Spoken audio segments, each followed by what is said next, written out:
Alexander stood on the marble balcony, his fingers gripping the cold stone until his knuckles turned white. Below him, the city of Corinth moved in a jagged, rhythmic pulse of commerce and labor. He had carved an empire into the map of the world with iron and blood, yet the silence in his own quarters felt like a taunt. Peace remained a ghost, slipping through his reach despite the vastness of his domain. He turned away from the horizon, his eyes tracking the movement of his soldiers in the courtyard below. They spoke of victories and supply lines, but his mind drifted to the murmurs rising from the marketplace. Citizens spoke of a man who owned nothing, who slept in the dirt, and who defied the hierarchy of the world by simply existing outside of it. The rumors described a philosopher who treated status like a sickness. Alexander felt a sharp, sudden curiosity clawing at his resolve. He had conquered cities, but he had never conquered the restlessness in his own chest. He looked back at the city, searching for the alleyway where the man supposedly sat. He needed to know if wisdom could be seized like land, or if it lived in the places his armies were forbidden to touch. He signaled for his guards, the weight of his authority momentarily forgotten in the pursuit of something he could not name. The ground vibrated as the column pushed into the city. Long shafts of iron-tipped wood swept through the marketplace, forcing the crowd into the gutters. Civilians scrambled against walls, eyes averted, limbs trembling as the rhythm of 1,000 boots hammered the stone. The sheer weight of the procession commanded the air itself, turning the bustling square into a corridor of forced obedience. At the center of this storm, Alexander moved with the momentum of an avalanche. But as the formation neared the district of shadows, the forward pressure hit a wall of stillness. In a narrow, grit-strewn alley, a man remained seated against a wall. He did not look up. He did not flinch as the soldiers passed within inches of his feet. While the city bowed to the incoming tide of power, this man stared at a patch of sky, his posture motionless, his focus entirely on the warmth of the sun. Alexander's retinue slowed, the grinding of equipment dying out into a confused, heavy silence. The contrast was absolute. On one side, the force that claimed the world. On the other, the man who refused to acknowledge it existed. The procession halted, the dust settling slowly around the seated figure, leaving the king and the philosopher locked in a sudden, quiet confrontation. Alexander signaled for his guard to halt. The heavy thud of boots ceased, leaving the alley in a vacuum of sound. He dismounted, his movements calculated and slow, and walked alone toward the wall. The air between the two men grew dense, charged with the weight of an empire meeting an immovable object. Alexander stopped just feet away, his presence commanding the space, yet the man on the ground did not acknowledge his arrival. Alexander studied him.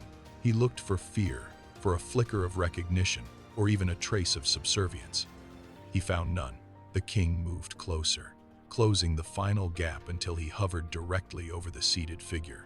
His towering frame blocked the light, casting a long, dark silhouette that washed over the weathered face of the philosopher. The sun, which had been the man's only companion, vanished behind Alexander's shoulders. Alexander stood motionless, savoring the anticipation.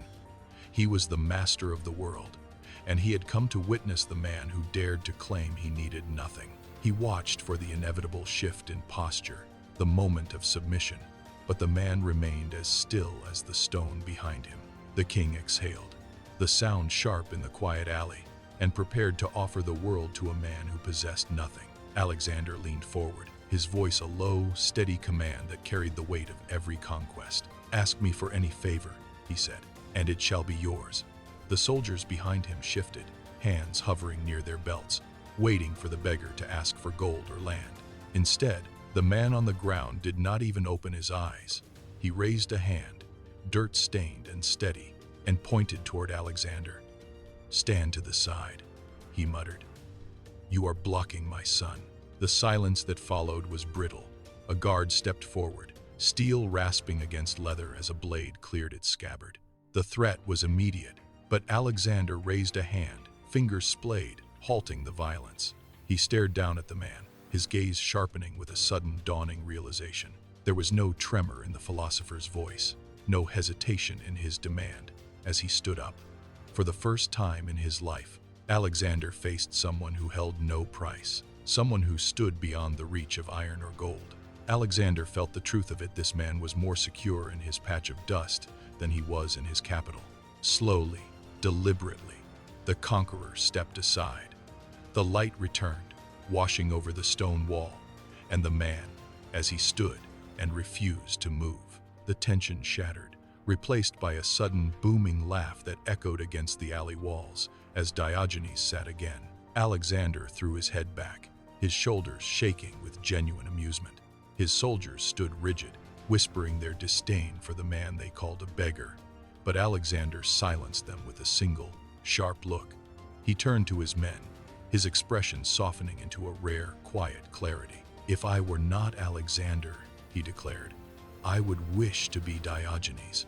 With that, Alexander turned and marched away, his boots rhythmic against the stone, heading toward lands he could never truly possess. He left behind the only man who had conquered himself.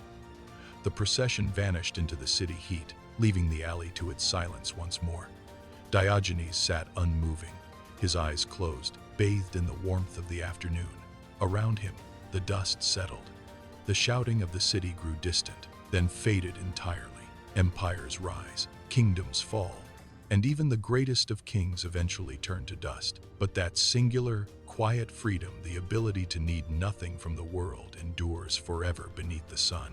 He remained there, a shadowless figure in the light, long after the king was gone.